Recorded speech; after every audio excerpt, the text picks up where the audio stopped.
就是你再怎么样，你最后也就是爱比2号。原来男生的器官和女生的器官就是天然契合的。我偶尔会在网上收到一些分不清它是善意或者是恶意的评论，但是评论的核心内容就是会问你一句：为什么你不去泰国变性？我有时候我也会问自己，你到底想不想变性？因为说实话，我现阶段我的心态已经越来越倾向于女生了。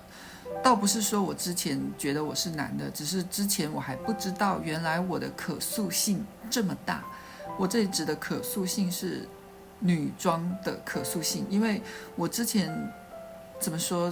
碍于家庭压力以及社会主流的印象，加上我自己对这个世界认知不够全面，我是觉得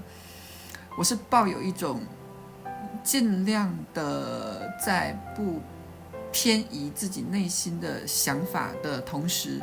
尽可能的遵循社会的主流道路。所以当时我是觉得实在是没办法喜欢女生了，那好吧，那就喜欢男生，但是至少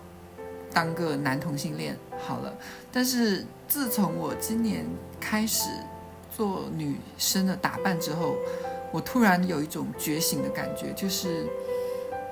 没必要勉强自己成为男同性恋。当然这其中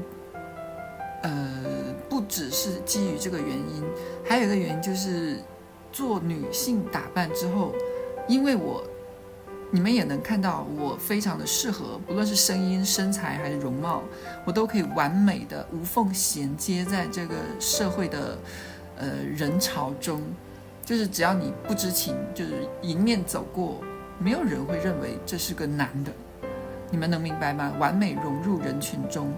你的社会性别什么的都非常顺利，你甚至会比你男装的时候收获到更多的善意以及特权，这是客观存在的，我不否认。然后我有一段时间会迷恋在这个糖衣炮弹里头，加上自从做这样子的打扮之后，在网上看一些小电影的时候，会不由自主的去搜寻像我这类群体如何与男性 do something， 然后我就会开启另一番新世界，就会发现原来还可以活得这么多姿多彩，然后就会越来越觉得原来男生的器官和女生的器官就是天然契合的。我当然知道这种思想角度其实政治不正确，我自己是有在克制我往这方面去想，但是